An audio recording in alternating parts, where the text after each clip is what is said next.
already under fire. Did Health and Human Services Secretary Kathleen Sebelius just admit she hasn't been thinking about the Obamacare site 24/7? Paging Dr. Carson. After all the site's glitches, Secretary Sebelius tapping Microsoft's Kirk Del Binet to deal with the fixes, deal with them, saying, quote, "The President and I believe strongly in having one person with strong experience and expertise in management and execution who is thinking 24/7 about healthcare.gov. Wasn't that her job? To Dr. Ben Carson on what he makes of all of this. Doctor, shouldn't there have been a professional 24/7 right from the get-go? Of course there should have. You know, it reminds me of many years ago when I was involved with the first set of occipital craniopagus twins. Twins joined at the back of the head. Never before had twins like that been separated with both surviving. So we knew that was going to be very, very tough. We didn't have a lot of experience. Nobody had a lot of experience, but we knew what we needed. And we got, you know, the cardiothoracic surgeons, the plastic surgeons, the critical care people, the nursing experts, even some electricians. We got the right people involved because we knew that it was going to be very complex, and we were able to predict what was going on. And in fact, it was successful. And it was the first time that that was done. But it requires real planning. You have to get experts. You have to realize that you're not the expert in everything, but that you have access to them, and you have to know how to coordinate them. Why they weren't able to do this with something that is 1/6 of our economy makes you scratch your head. Well, can government organize from the ground up a big new enterprise like this website? Are you saying that government is ill-equipped to do that?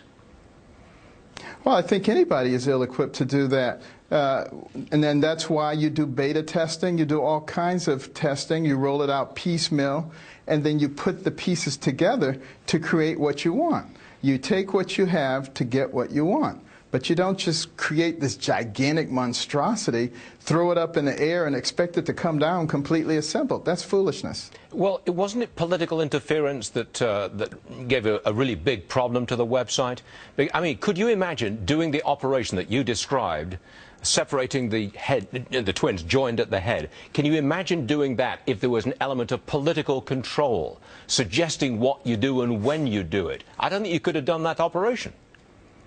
No, we would have refused to participate in something like that. And that's one of the reasons that it's probably not a good idea to have the government involved in every aspect of our lives. You know, there are good things that the government can do. All you have to do is go back and read the Constitution. We don't have to create new things for the government to do.